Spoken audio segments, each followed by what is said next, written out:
In what is the latest round of WWE releases, it looks like the company just let go of a big name star that they had potential world championship hopes for.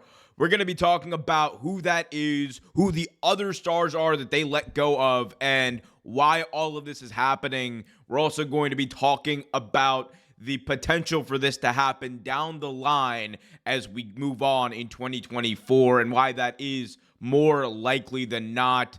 All that, much more coming up in this video. Be sure to smash that like button, subscribe, and hit that notification bell so you get notified whenever a new video is released. I'm Omer Q for Real Take Wrestling.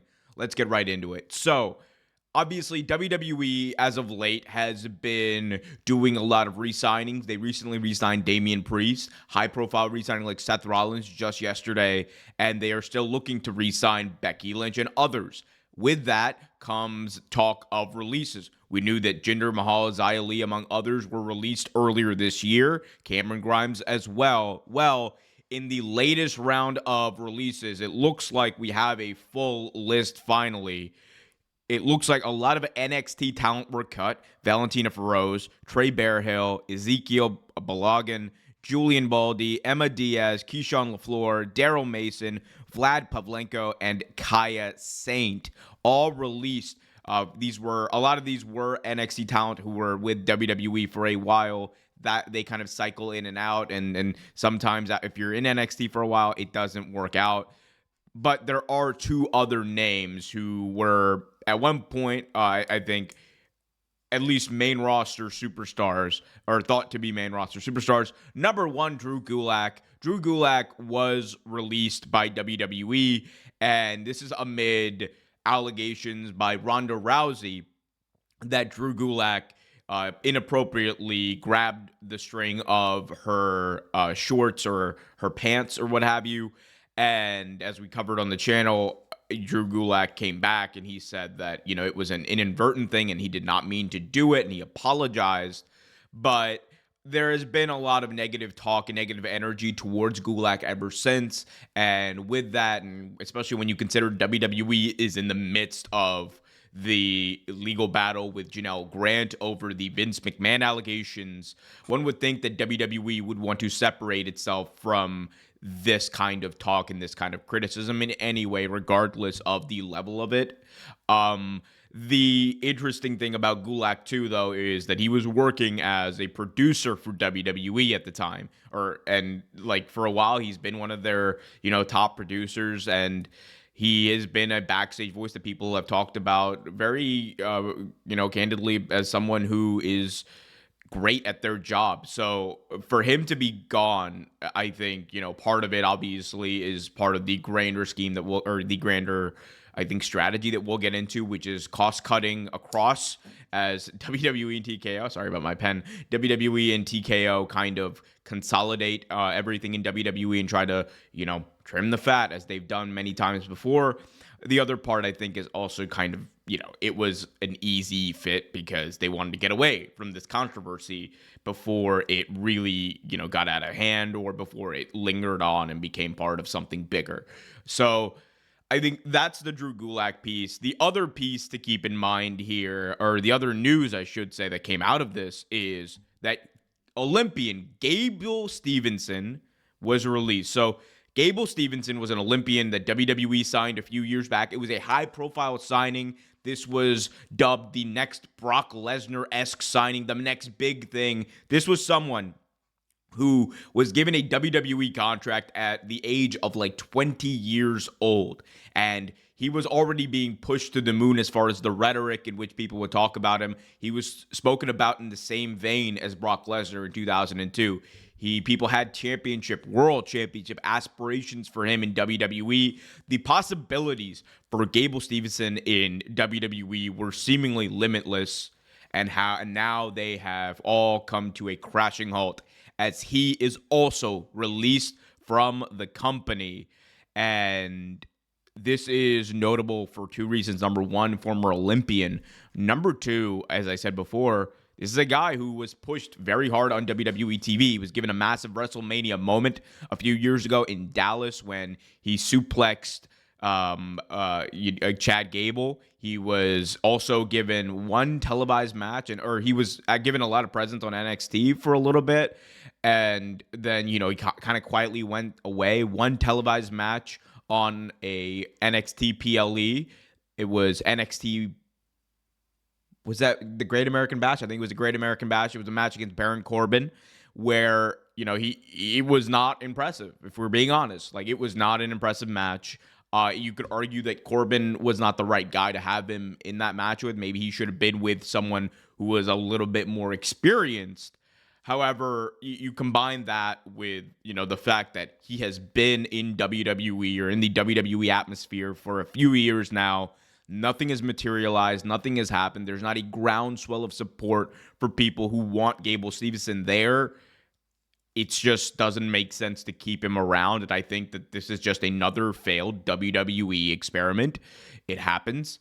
They have, and it's going to happen more because WWE now is trying to cater and trying to, use the NCAA as a breeding ground for potential athletes to bring into WWE, which is a great idea, honestly. There are a lot of talented individuals who, won't go to the WNBA, won't go to the NBA, won't go to the NFL, but who have the athletic ability to potentially work in wrestling. And if you give them the tools and the learning that they need and the education they need in order to get to that level, some of them will work out and you can find some diamonds in the rough.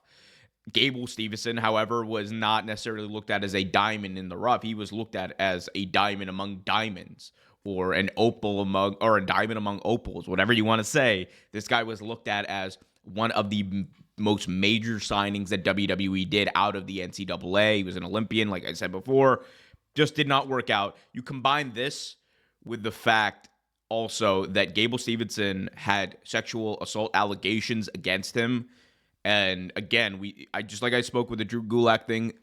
I want to say this first, two very different situations, but just like the Drew Gulak thing, I think this could also be a coincidence, or a happy coincidence for WWE, in that they want to separate themselves from people who have that past, people who have that perception about them, especially given where the Janelle Grant lawsuit is, with John Laurinaitis and Vince McMahon kind of joining forces in that call for media, some sort of settlement here. It is not great.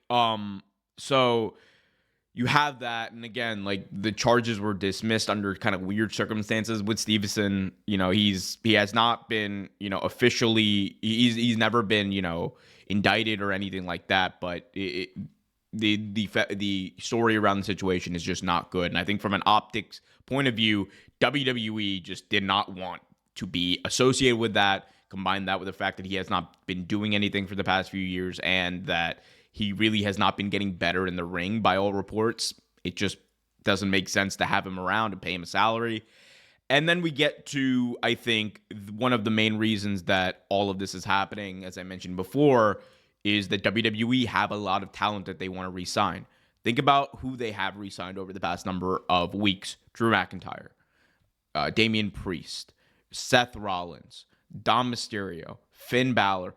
All of these people are major stars, integral parts of WWE television. All of these people allegedly got some big-time deals. We know that Drew McIntyre signed a massive money deal. We know that Rollins signed a big money deal, multi-year big money deal. So it makes sense that in order for WWE to, give out these big money deals, they would like to get rid of talent that they are not using, and kind of release those funds so they can either invest that towards talent they would like to, invest in for the future, that they feel like have some sort of prospect in WWE, or in the case of these free agents, take some of that money to sign these free agents within whatever budget they have. I'm not sure what WWE's budget is. I'm sure it's one of those things where they can make it work if they really want to. If they like someone, they are going to make it work. I think Becky Lynch, there is no doubt about it. she is going to get a massive money offer from WWE. I don't think that she is going to leave. I think she is, like I said, I gave it a 90% chance yesterday that she was going to stay with WWE. I think that remains true. And part of it is because WWE, like, they're letting go of people that they don't use and, that they don't want around. And it is, sad in a way, because obviously you never want anyone to lose their job. However, for WWE, from a business standpoint, and this is not me defending it, I have been very critical of WWE and their business, the way they conduct business. However, this is just what they do. They are a big, greedy capitalist organization, and they are going to do what big, greedy capitalist organizations do, which is fire people that they, quote unquote, don't have anything for, or that, they believe have failed. And, I've been very outspoken about Adam Pearce as of late because of what I thought was a pretty shitty video for him to put out following the releases of those of Xia Li, Sangha, and Jinder. It is what it is. He came out and has done some pretty disgusting stuff ever since then on social media, in my opinion. But again, that is what it is. It's the mentality that many people have in business, that they feel like they need to defend the corporation that they work for. That is a conversation for another day. Needless to say, though, a lot of things are happening in WWE. This all ahead of WWE Backlash, which as of this recording is just 2 hours away. Guys, let me know what you guys think about these releases. What do you think about Gable Steveson? Did he get the right opportunity in WWE? Was he given the tools to succeed? Did it just not work out? Also, let me know about any of these other releases as well. Do you think they're going to be more? I think there could be, unfortunately. Let me know in the comment section, though. Be sure to smash that like button, subscribe, and hit that notification bell so you get notified whenever a new video is released.